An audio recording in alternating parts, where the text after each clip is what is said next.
Hello and welcome to Teenagers Untangled, the award-winning audio hug for parents going through the teenage years. I'm Rachel Richards, parenting coach, mother of 2 teens and 2 bonus daughters. Now, usually I bring Susie in to discuss my research on the latest topic, but sometimes we need a subject expert when it gets a little bit tricky. We've already talked about pornography in episode 13, in which I detail a lot of the research on what our teens might be accessing. But I'm still meeting parents who find it difficult to discuss it with their teens. So I've brought in an expert on how we can do it. I hope you find her helpful. Today we have a very special guest, and that's Mandy Sanchez, who's the program coordinator for Culture Reframed.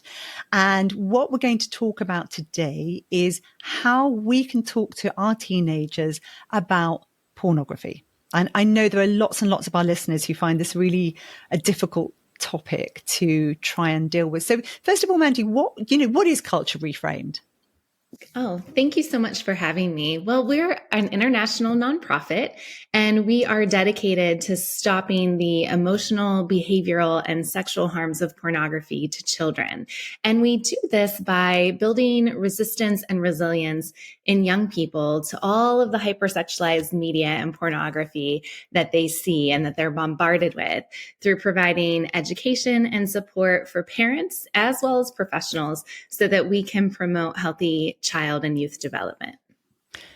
But what about the parents who might say to me, yes, but I'm pretty sure my child's not watching porn? Well, that's the not my kid myth, and we have to address this often. So when so many kids have unfiltered access to the internet, seeing porn is inevitable. And then I know that doesn't sit well with a lot of it, but that's the truth. And extremely graphic online pornography is widely available. It's free, and it's accessible not only from smartphones, but also from countless electronic devices that children are interacting with daily. And we know that 1 in 3 kids are saying that they've seen this explicit hardcore porn by the age of 12, which in the US alone, it equates to roughly 25 million children. And we deal with parents and provide training for them. So we know that 50% of parents are thinking that their 14 to 18-year-olds had seen porn, as in fact watched it. And depending on the types of acts that are depicted, parents are really underestimating what they're seeing, what their kids are seeing, by as much as 10 times. So we know that they see it accidentally. So we often get asked like, well, okay, well then how do they see it? Like, I'm not showing them this in the house, or there's filters or blockers. But we know that studies show that kids often see porn accidentally or unintentionally. And 50% of kiddos are reporting having seen porn before the age of 13. And depending on the studies, the average age of first exposure to pornography is about 9 to 11 years of age. But anecdotally, we're finding kids as young as 6 or 7 reporting exposure. This is really quite horrific. Mm-hmm. And I think back to my childhood, just to put it in context, and I'm very old, but this was not available. This was, if there was any porn, it was very soft and it was on the top shelf in a magazine shop. Right. And it would be very unusual to access even soft porn, unless there were kids who had that in their house and their parents used it. So things really have shifted a lot. But for parents who might say, well, it's not, it's inevitable, they're going to watch it, there's nothing I can do. What would be your response to that? Well, this may be true that it is inevitable, but the question really isn't if not when, if not when they will discover porn. So when they have, like you said, this unfiltered access, it's no longer going into these standalone shops or looking at a magazine. Like, that's not the definition of pornography that we're looking at, right? So when so many kids have that unfiltered access to this huge thing called the internet, seeing porn is inevitable. And while it will continue to exist, we absolutely do have control over how we reframe our culture's messaging with kids. And that's what we do. And we know that young people need trusted adults to help them build this resilience and resistance to porn. So as a parent or a caregiver, you play the most critical role in offering your children alternative, healthy messages about sex that are going to talk about respect, respect for self and others. So if you want them to come to you if they've seen porn and with questions and concerns about sex, which we do, we want to be that trusted source, then we advise having conversations with them about what porn is, what are the effects, and parents can really talk to their children about how to recognize and respond to all of the harmful effects of pornography, like negative self-image, depression, anxiety, unhealthy relationships. And Culture Reframed has built courses for parents, free courses and programs for parents to help prepare them in talking with their young people. But what about the sorts of parents who might say, yes, but if I start talking about this, won't that then make them go and look for it where they may not be looking for it? Right. And that's an important question. And really to fully understand that reality that kids are living in, it has to be paired with this kind of second follow-up question. Do you think that if you don't talk to your kids about porn, they won't see it? Right. So we reframe it. And again, talk about those studies that kids are coming to porn accidentally or unintentionally. 70% are reporting that first exposure as accidental. So someone at school or at a sleepover or an older sibling or cousin or someone in the neighborhood may show your kid porn. Or your child may stumble upon it by accident through social media platforms like Snapchat and TikTok. So when that unfiltered access is just being bombarded by kids, it's really inevitable. So not making them or talking to them about anything that could be healthy and changing that conversation. If we don't talk to kids about porn as parents or as trusted adults, then we're leaving it up to the porn industry to have that conversation. And that is definitely something we don't want to do. But surely, there's sex education in schools. We keep hearing about the sorts of things they're being taught in schools. Isn't this being done in schools? Not really. So we, in the United States, we're finding that about half of American teenagers don't receive sex education that meets our national goals. And sex education standards vary by state here. So some states don't even require it in schools at all. But in the UK, a few years ago in 2020, that introduction of mandatory sex ed has led to significant increases in the number of organizations who are developing and delivering sex ed curriculum packages. However, concerns are being raised by UK parents and caregivers, professionals, legislators, and even grassroots organizations regarding this kind of positive or neutral approach to the subject of pornography that's put forward in a lot of these resources. So rather than taking a porn critical stance in their sex ed and supporting young people's to really know and understand the implications for themselves and their relationships and society, young people are going to learn from the resources that are available to them. And that's pornography. So we really, we've helped to address the need and the lack of comprehensive, developmentally appropriate sex education in schools by consulting with specialists to develop a porn critical sex ed curriculum. So we have it now. It's free. It's for those working with teens about 13 and up, but it's adaptable, downloadable lesson plans, PowerPoints, presentations. Parents can take a look at it as well. But we're hoping that schools all across the world can adopt a porn critical sex education that really doesn't ignore the reality that most young people are exposed to pornography today.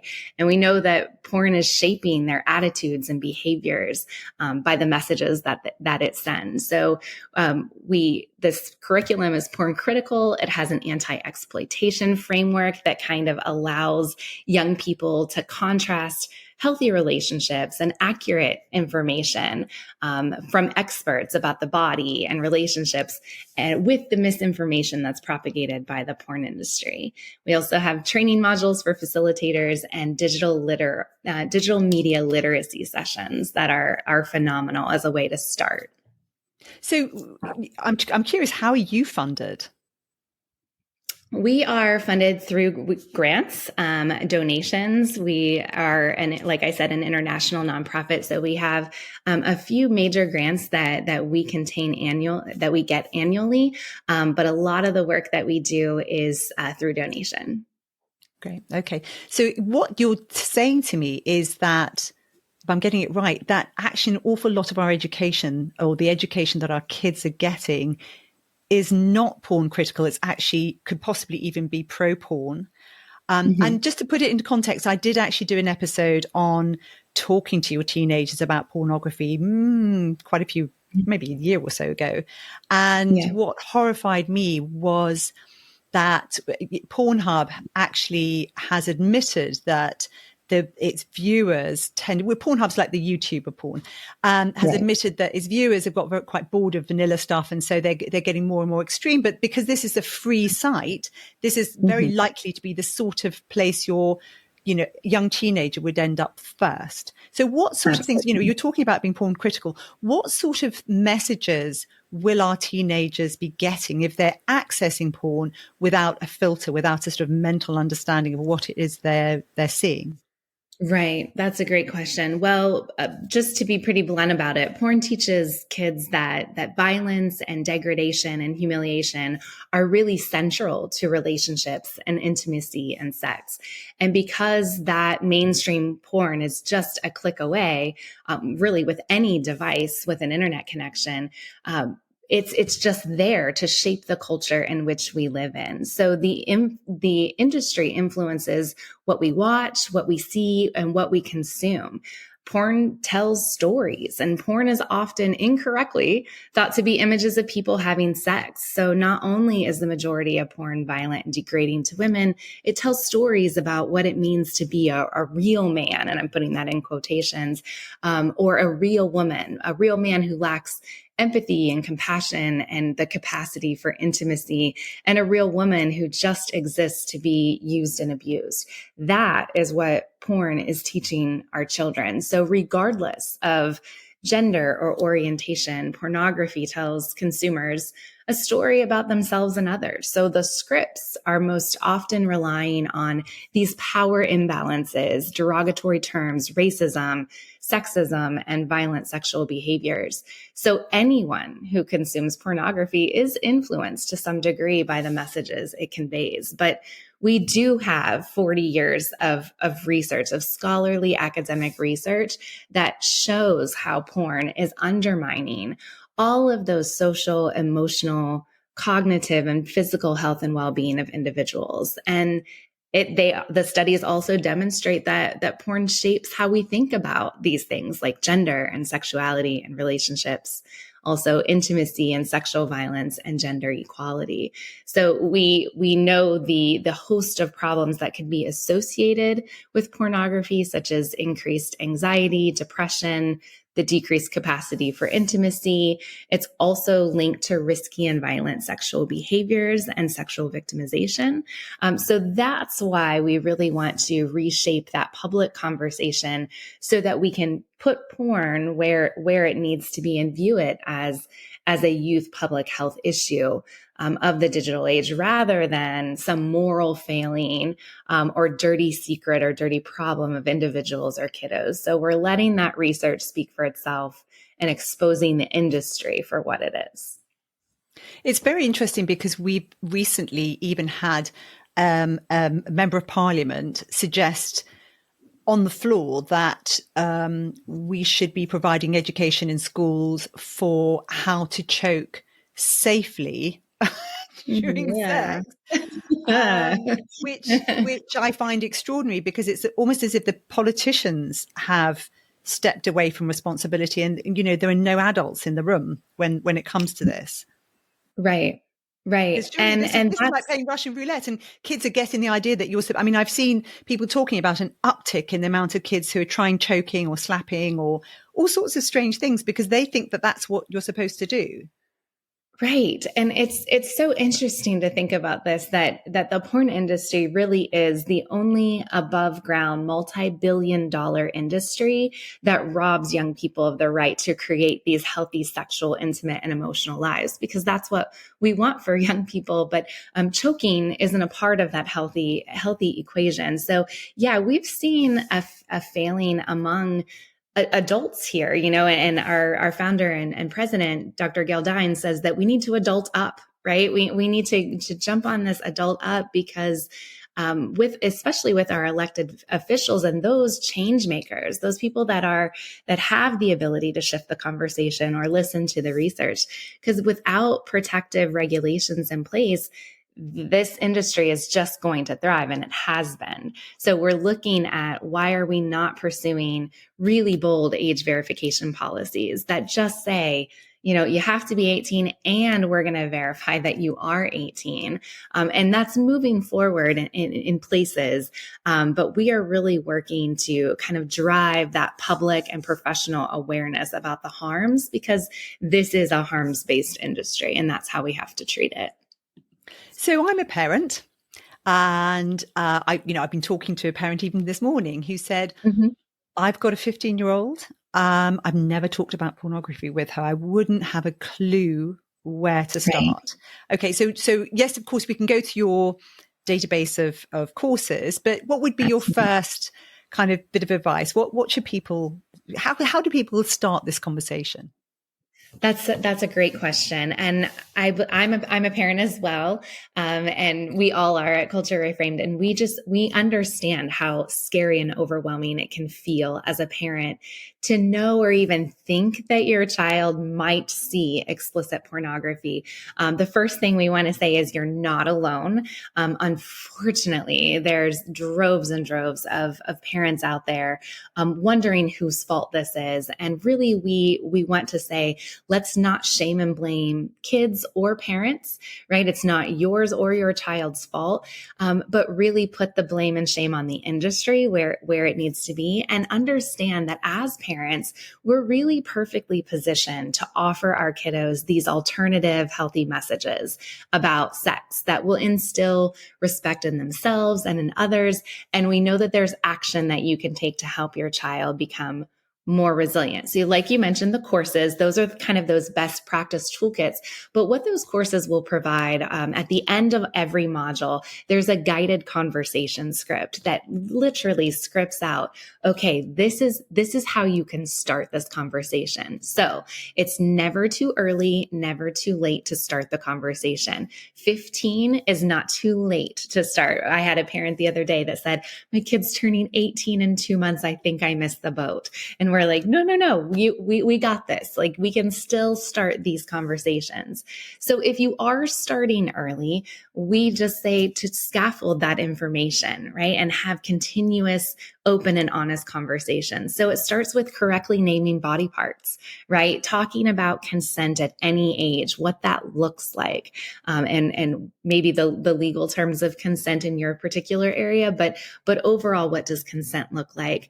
And our number one tip to start that conversation and keep it going, ongoing, open and honest, really is just to encourage questions and really encourage that kind of supportive and empathetic listening, and 101-minute conversations over that 100-minute long lecture, right? Because we want to have those short, punchy conversations. And we're saying, stay calm, don't panic, right? It's easy to do, especially if you're walking in and you see your child watching pornography. And then we say a very key thing is to walk away, right? Walk out, take yourself out of that situation, because you have to compose yourself as parents. And we have to remember how these talks were in our homes. Did we have a talk about sex and relationships and pornography, and how different did it look during, with the landscape that kids are living? But when you come back in, letting your child know, hey, this is really important. We need to have this conversation. I'm going to let you take a minute and decide when you have it. So you might say, by Friday, we're going to have just a quick conversation. And sometimes it's best to do it thinking about it. I know it is so scary because but in practice, you can practice this, but the key there is that open, honest conversation. And it's okay to say, I'm very nervous about having this conversation. This is super uncomfortable to me. Like either I didn't have my parents didn't give me this conversation, or I wasn't, this wasn't around when I was your age. And so I'm really trying, but my number one goal is to keep you safe. And a part of keeping you safe is having these conversations, right? So you can also use media and social media and gaming. Like if your kiddo's into gaming, you might ask questions about, what do you do when you're on TikTok? What makes you, what excites you? What makes you sad about it? Having those conversations and then setting up those scenario questions, kind of the, what would you do if, what would you do if you, were in this situation, and then talking through it. A lot of parents report back to us saying, I heard this lady speak today, and she was saying that kids are seeing porn super young, and maybe even starting out with a couple of things that they've heard, from our presentations or our talks, or I was on this website, and what do you think?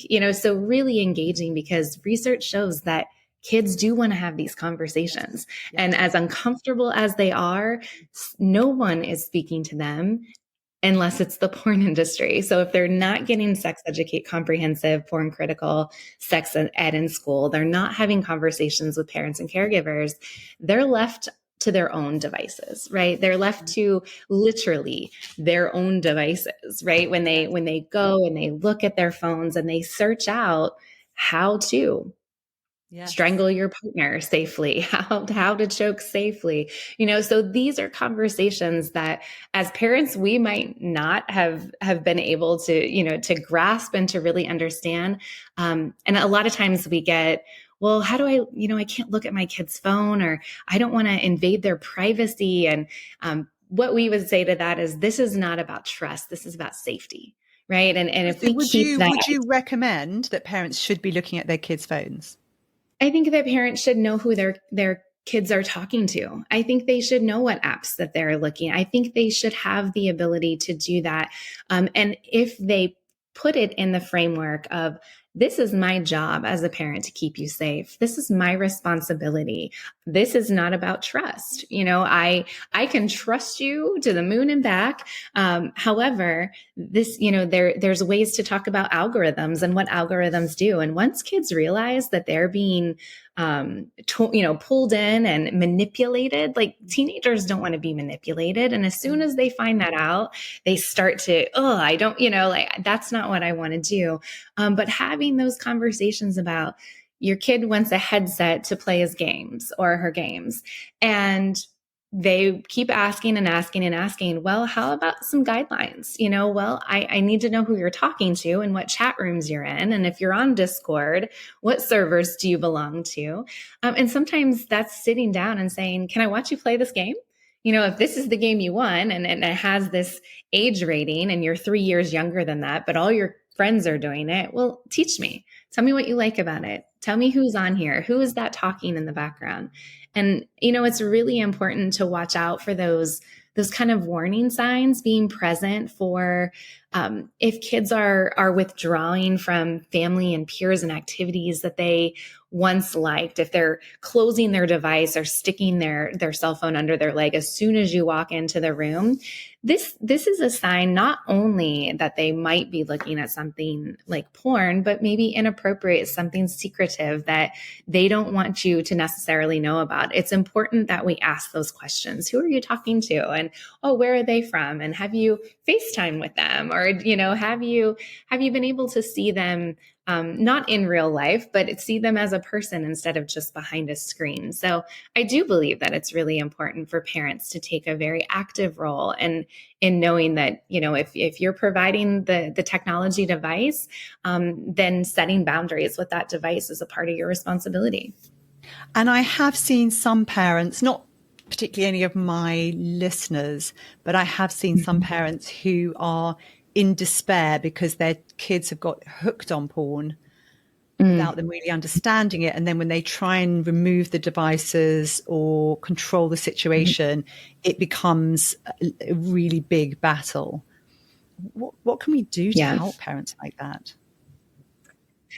Well, sometimes we would say let's kind of educate ourselves first. Let's know what we can know with what's out there. And there's a lot of fee-based ways, and there's a lot of information that if you're Googling, all of these things, the industry owns a lot. So sometimes you're going to get misdirected and down a rabbit hole of not so porn critical information. So we of course would suggest starting with an organization like ours, where we really curate that information for you, and really provide it to you in very easily digestible doses. So the more educated parents and caregivers are in understanding what the harms are. So taking a harms-based perspective, this is harmful because it affects your brain. It affects your ability to have connection, right? All of these things, and really understanding sometimes the science behind, how pornography affects all of these different parts.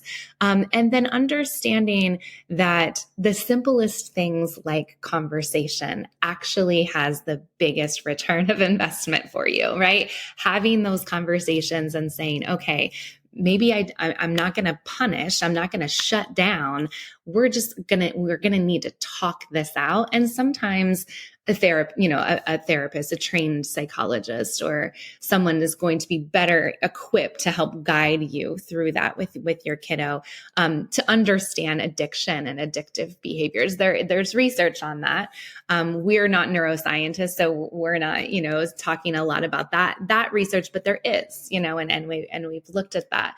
So those trained professionals that are trained in porn critical could really assist with parents in that way. But understanding that you're not on an island by yourself, there's a lot of parents that need the support.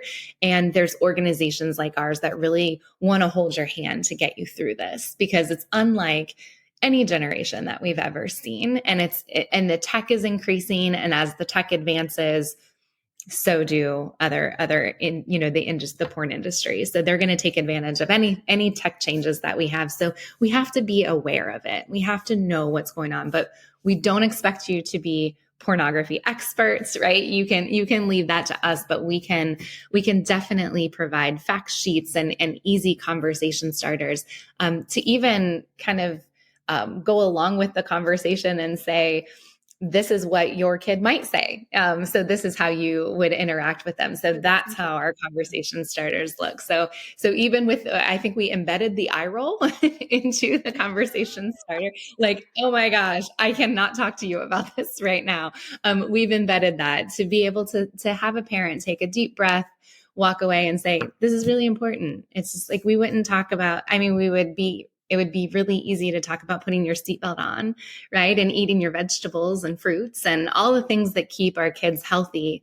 We just have to normalize these uncomfortable conversations. Yes.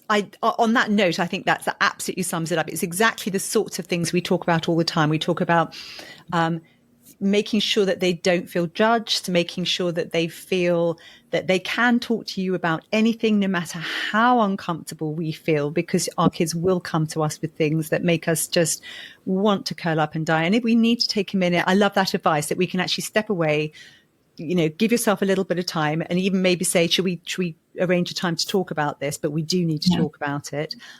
Right. The key thing is making them feel like it's okay to have a conversation about it. Because I did read years ago when my bonus daughters were teenagers. I'd started reading books then.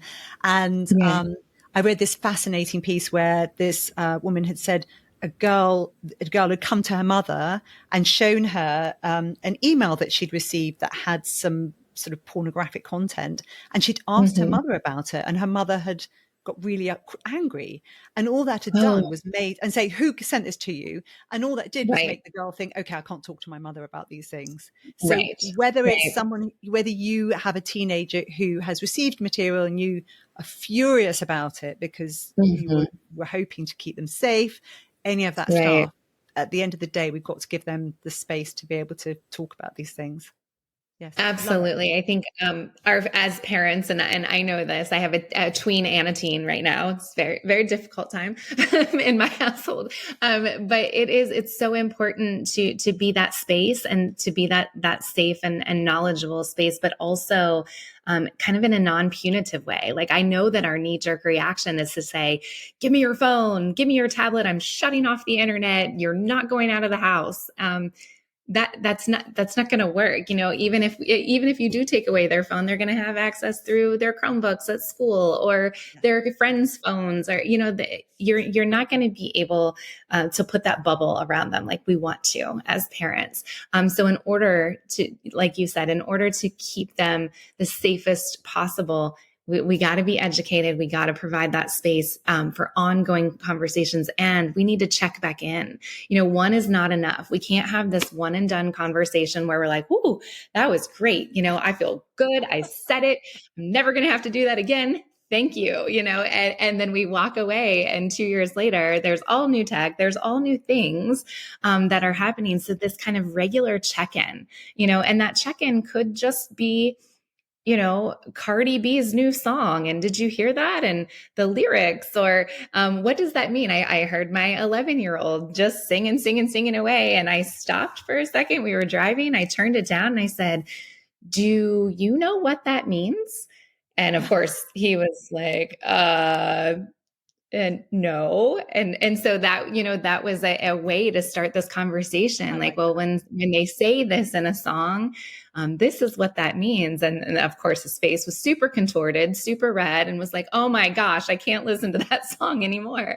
But it's one of those things. Or seeing billboards or commercials or watching a game at halftime shows, or, whatever it is, to get that conversation moving, because they are being bombarded by that, and I had a friend of mine say, I just wanted to know what TikTok was all about. So we sat together and we looked at videos and we talked about how you kind of create this feed where the algorithms are going to target you for positive things, because the minute you start down this rabbit hole, this is what this is what you would get. So, and it's really interesting to, your kids want to teach you, let them teach you, let them be the expert. Sit back and say, tell me everything you know about Discord, and what are the good things, and why do kids like it? But what could be some of the dangers of this particular app and this platform? And, they will school you all day long, because they are so used to being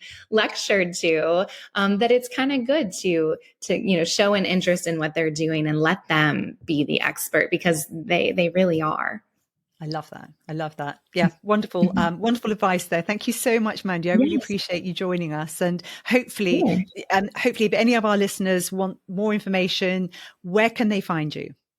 They can go to culturereframed, all one word, .org. So it's a super easy Culture Reframed, and find all of the free resources. We have white papers, academic library, and those courses that I talked about. For those that are interested in the porn critical sex education, we just released it within the last month. It is free, so you can find that on the website as well. Amazing. And we'll have a link to all your profile details on our website. Thanks very much. Great. Mandy. Thank you so much, Rachel. That was Dr. Mandy Sanchez, mother and coordinator for Culture Reframed. If you found this helpful, don't forget to follow the podcast so you don't miss our updates, and please share it with other parents and educators you know. If you have any questions or comments, then you can get in touch at teenagersuntangled@gmail.com, or you can find all guest details on our website, www.teenagersuntangled.com, and also sign up to emails where I'll send you the latest. That's it. We'll be back next Wednesday. Wishing you a great week, and thanks for listening.